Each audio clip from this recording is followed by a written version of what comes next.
नमस्कार, मैं हूं रूपाली और आप सभी का स्वागत है शहरी समाचार में। चलिए बात करते हैं आपके अपने शहर की मुख्य खबरों के बारे में। अहमदाबाद में बड़ा विमान हादसा, टेक ऑफ के तुरंत बाद क्रैश हुआ एयर इंडिया का ड्रीमलाइनर, 100 शव बरामद, राहत कार्य जारी। आज दोपहर 1:39 पर अहमदाबाद एयरपोर्ट से लंदन के लिए उड़ान भरते ही एयर इंडिया की फ्लाइट क्रैश हो गई। इसके अंदर कुल 242 लोग सवार थे, जिसमें 50 ब्रिटिश और 6 पुर्तगाली नागरिक भी थे। टेक ऑफ के कुछ सेकंड बाद ही पायलट ने मेडे कॉल भेजा था, लेकिन फिर संपर्क टूट गया। विमान मेघनी नगर के रिहायशी इलाके में गिरा, जहां धमाके के साथ आग लग गई। अब तक मलबे में से लगभग 100 शव निकाले जा चुके हैं।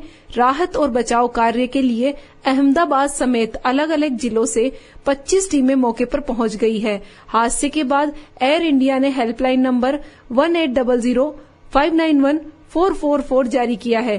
प्रारंभिक जांच में बर्ड हिट या तकनीकी खराबी की आशंका जताई जा रही है। केंद्र में भाजपा सरकार के 11 वर्ष पूर्ण होने पर जिले भर में अनेक कार्यक्रम आयोजित किए जा रहे हैं। संकल्प से सिद्धि तक कार्यक्रम के तहत बजाज रोड स्थित जैन भवन में प्रधानमंत्री नरेंद्र मोदी के नेतृत्व में भाजपा सरकार के 11 वर्ष पूर्ण होने पर कई कार्यक्रम आयोजित किए गए।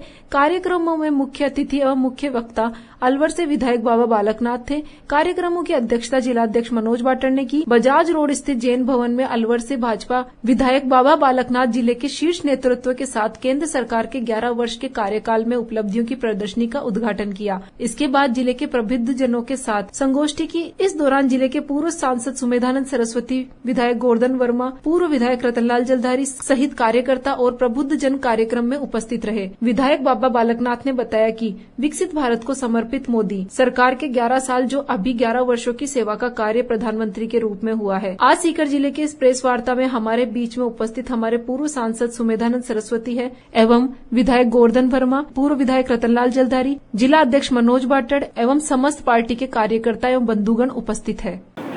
आपने देखा होगा कि 11 वर्षों के इस कालखंड के अंदर देश के अंदर जो निराशा की भावना छाई हुई थी वो आशा में परिवर्तन हुई है। इन 11 वर्षों के अंदर देश ने हर एक दिशा के अंदर अभूतपूर्व उन्नति की है, विकास किया है।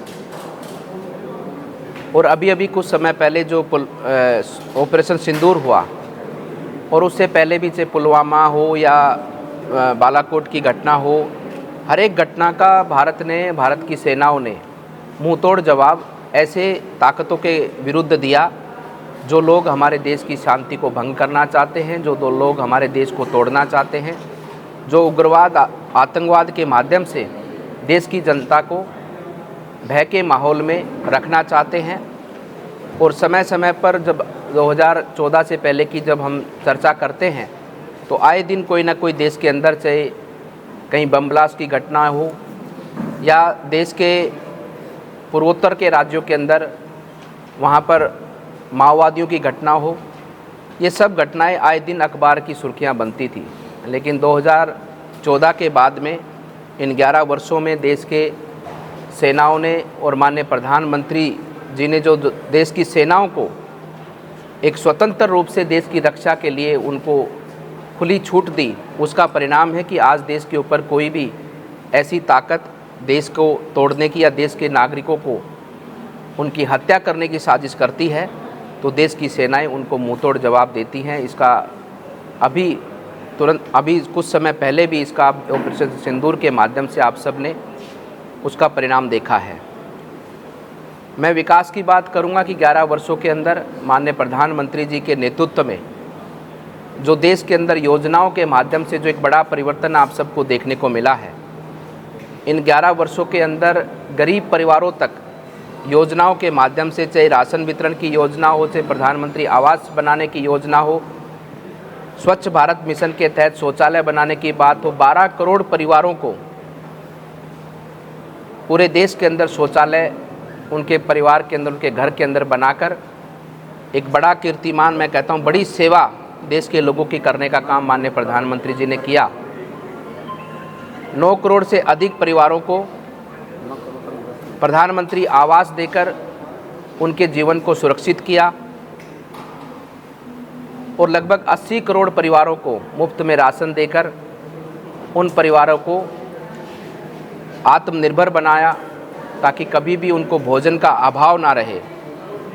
और आगे चलकर आप देखेंगे तो देश के अंदर इन सभी क्षेत्रों के अंदर जो नल से जल की योजना हो, 15 करोड़ से अधिक परिवारों को नल से जल के माध्यम से जोड़ा, और ऐसी अनेकों योजनाएं जो लंबे समय से लंबित थी।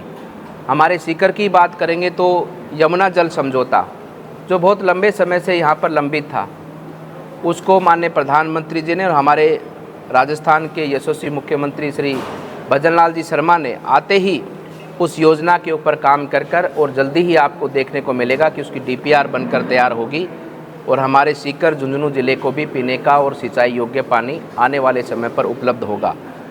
यही मूल रूप से देश का विकास होता है। श्री लंकापुरी बालाजी धाम में मनाया गया 56 भोग महोत्सव। पूर्णिमा के शुभ अवसर पर श्री लंकापुरी बालाजी धाम में बुधवार को 4:30 बजे से 56 भोग महोत्सव बड़ी धूमधाम से मनाया गया। कमेटी प्रभारी ज्योति तनवानी ने बताया कि कमेटी अध्यक्ष विशाल पारिक के नेतृत्व में भजन संध्या का आयोजन हुआ और साथ ही बाबा को 56 भोग लगाया गया। भजनों की प्रस्तुति में भजन गायिका संतोष खंडेलवाल, पंडित अभिजीत शर्मा, सरोज शर्मा, भावना जांगीड़, सुमित्रा कुमावत, वंदना राठौड़, योगेश शर्मा, दिनेश सामरिया की प्रस्तुतियों ने सभी भक्तों को भाव विभोर कर दिया। कार्यक्रम में माधव पारिक, गिरीश सोमानी, ओम प्रकाश भजनलाल, बाबूलाल सैनी, राजेश शर्मा, योग ऋषि कमलेश कुमार, गौरव दीक्षित, राहुल बिल्खीवाल, राहुल जांगीड़, भूपेंद्र तिड़ोकी, कामिनी सोमानी, अलका माथुर, अनीता पारिक, सुमन जांगीड़, कोमल मगनानी, संगीता मोदी, सुमित्रा शर्मा, रामा माथुर, विनीता कालरा, मीना राठौड़, सरिता पेशवानी, बेबी शर्मा, संगीता सुंडा, कविता नाई, शीतल शर्मा आदि उपस्थित रहे।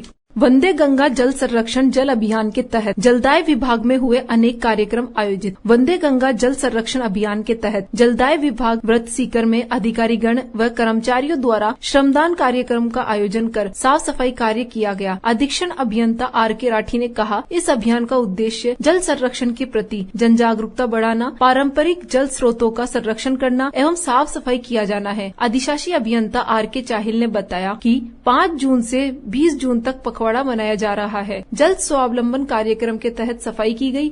हरियालो राजस्थान कार्यक्रम के अंतर्गत आगामी बरसात को देखते हुए पौधारोपण के लिए गड्ढे खोदे गए। अधिशासी अभियंता RK चाहिल ने सभी सहायक अभियंता को निर्देश दिए कि इस दौरान उच्च जलाशयों, भूतल जलाशय, स्वच्छ जलाशयों की सफाई करवाई जाए। उन्होंने कहा कि जल ही जीवन है और हमें पारंपरिक जल स्रोतों का संरक्षण कर वर्षा जल को संचयित करने की दिशा में प्रयास किया जाना चाहिए।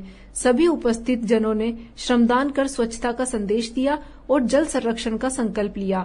इस दौरान सागरमल ओला, प्रमोद कुमार, परवीन कुमार, सहायक अभियंता यशवंत सिंह खंडिये, लेखाकार फारूक भाटी, शक्ति सिंह, बजरंग सिंह, चंद्र सिंह, नरेंद्र, अमित, पप्पू व समस्त स्टाफ ने परिसर में सफाई की। आज के लिए बस इतना ही। अब आपसे मुलाकात होगी कल शाम। तब तक स्वस्थ रहिए, खुश रहिए। नमस्कार।